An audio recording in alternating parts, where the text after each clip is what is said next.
Halo semuanya, jumpa lagi dengan saya di channel saya Bola on the Road. Bincang opini saya mengenai sepak bola, baik internasional maupun nasional, santai, sesuai dengan pendapat pribadi dan mohon dukungannya untuk like, subscribe, komen, tombol lonceng tolong diaktifkan agar saya bisa makin bersemangat dan makin bisa memperbaiki setiap video dan postingan yang akan saya buat. Terima kasih sebelumnya untuk para subscriber. Mohon selalu support dan dukungannya. Terima kasih. Sebelumnya di hari Senin ini, semoga semuanya mendapatkan berkah di awal minggu dan mendapatkan hasil terbaik untuk apapun yang kita lakukan hari ini. Perlu saya informasikan bahwa saya akan posting di setiap hari Senin dan hari Kamis ya, menyesuaikan dengan pertandingan atau hasil-hasil pertandingan yang terjadi di tengah pekan dan di akhir pekan. Untuk awal kita akan mulai sedikit ulas, tapi tidak terlalu mendalam karena sifatnya kita bincang santai saja ya. Untuk EPL ya, Liga Inggris, kita lihat sama-sama kemarin bahwa beberapa pertandingan ini sudah bisa dibilang predictable. Seperti misalkan saya bilang kemarin Arsenal bisa menang 4-0. Kemudian City hari Sabtu kemarin juga menang 2-0. Liverpool ya dengan susah payah menang 1-0 kemarin, serta idola kebanyakan netizen kita, Manchester United, kembali tidak menghasilkan sesuatu yang positif, belum pernah menang. Kemarin kembali kalah 0-1.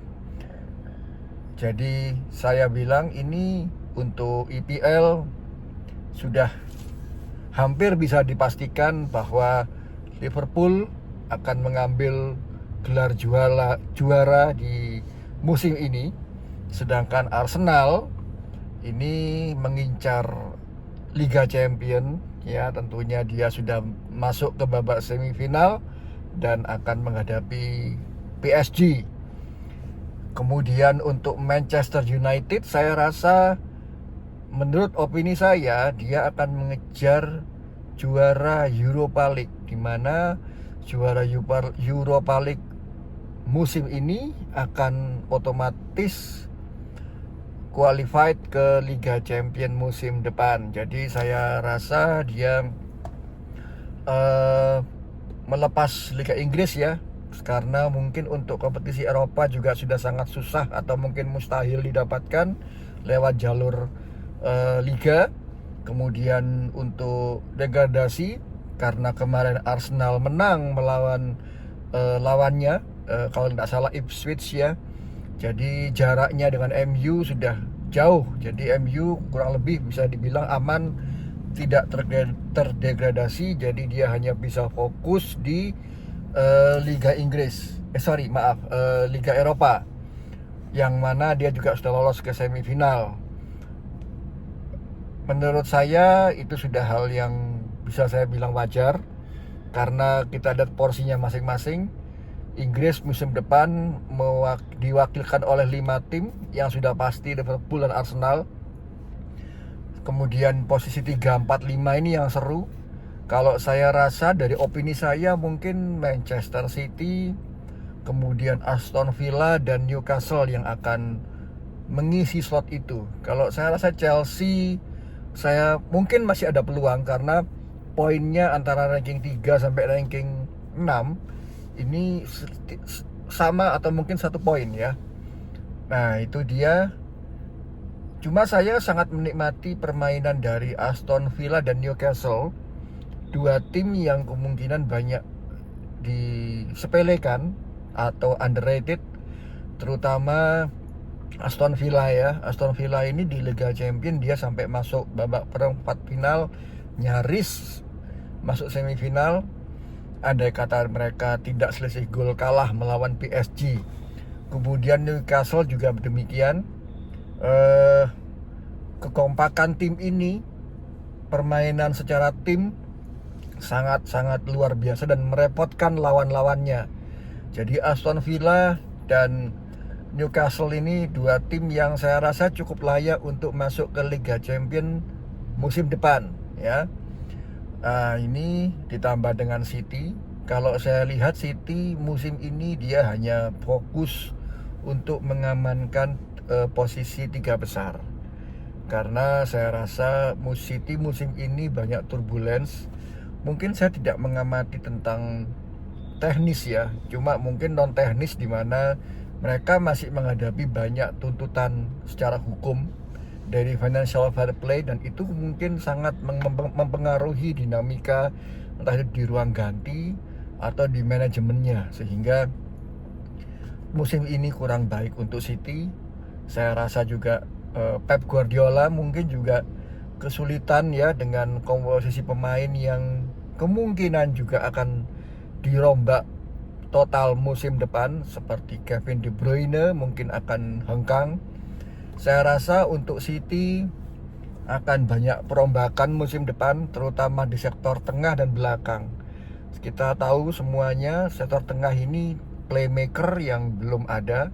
Foden musim ini tenggelam, Grealish pun demikian. Belakang saya rasa John Stones sudah mungkin saatnya untuk meninggalkan Manchester City dan diganti dengan pemain yang baru ya. Jadi mungkin Pep di tahun depan, terutama mungkin 2 tahun terakhirnya Pep ini akan memfokuskan diri di musim depan. Dan musim ini hanya fokus di posisi aman untuk masuk ke Liga Champions. Untuk Liverpool kembali masuk ke juara Liga Inggris, fokusnya sudah poinnya sangat jauh dari Arsenal. Arsenal fokusnya di Liga Champions. MU kembali lagi, saya rasa masih ada peluang untuk lolos ke Liga Champions, dan ini akan menjadi nilai jual yang sangat besar apabila dia akan merekrut pemain bintang. Saya dengar Victor Osimhen, kalau dealnya cocok dengan Napoli, di sekitar 70 juta pound sterling mungkin akan menuju ke MU. Tentu dengan syarat MU bisa lolos ke kompetisi Eropa musim depan ya. Kemungkinan itu. Jadi saya mengamati Liga Inggris ya, terutama untuk Liga Spanyol. Saya rasa Barcelona ini ada di pole position yang mungkin saya rasa 70% akan memenangkan Liga Spanyol ya. Kecuali Barcelona ini nanti ada 1-2 hal yang membuat dia terpecah fokusnya, karena dia pun lolos ke Liga Champions. Tinggal sekarang bagaimana Real Madrid memanfaatkannya. Saya rasa untuk Real Madrid ini faktor terjeleknya adalah di lini. Saya rasa di semua lini ya, Real Madrid ini ada isu ya, terutama di lini belakang ini kurang kompak, dan pemainnya mungkin sudah mulai harus diganti, seperti Antonio Rudiger. Kemudian tengahnya ya, dengan hilangnya Kroos musim lalu, musim ini Luka Modric sudah sangat uzur. Mereka tidak punya playmaker, paling hanya Valverde, kemudian Tchouaméni tidak bisa dijamin untuk bermain bagus lalu. Bellingham bagus, cuma dia itu lebih bagus di sektor penyerangan atau mungkin di sepertiga akhir. Umpan-umpannya, terobosan, serta dia sebagai false nine yang saya rasa dia memberikan kontribusi luar biasa di Real Madrid. Sedangkan untuk pemain depannya ini ego yang bermain kalau saya rasa. Vinicius Junior dan Kylian Mbappe. Kylian Mbappe memang membuat banyak gol musim ini ya. Dia bersaing di titel pencetak gol terbanyak. Cuma saya rasa dia banyak membuat gol dari sektor sayap. Dia cutting inside kemudian mencetak gol, dimana sering bertumpukan dengan Vinicius Junior. Saya rasa musim depan ini harus tergantung pelatih baru apabila Ancelotti akan meninggalkan Real Madrid. Tergantung nanti hasil dari Liga Spanyol, apakah Real Madrid ini tidak ada gelar, dengan Copa del Rey pun juga demikian. Akan harus ada banyak sekali permasalahan di Real Madrid ini ya, karena selama ini Real ini selalu bermain sebagai tidak satu kesatuan tim, tapi bergantung pada permainan individu atau kualitas individunya masing-masing. Saya rasa itu untuk Liga Italia kemungkinan masih di Napoli dan Inter Milan sebagai pole position. Untuk berita Indonesia, saya belum mencari update terbaru, terutama timnas kita. Selain mungkin pemain-pemain abroad yang bermain kemarin di Liga Belanda dan liga-liga lain, ya, saya rasa yang saya soroti adalah kemungkinan akan adanya jadwal berkumpul yang lebih awal di bulan Juni atau akhir Mei, di mana di bulan-bulan itu kompetisi semua mayoritas telah usai, sehingga para pemain mungkin dijadwalkan akan sedikit lebih awal datang untuk pemusatan latihan timnas kita di Jakarta ya. Saya rasa seperti itu. Semoga bisa mencapai hasil maksimal melawan Cina dan kemudian nanti melawat ke Jepang. Kita doakan sama-sama timnas kita.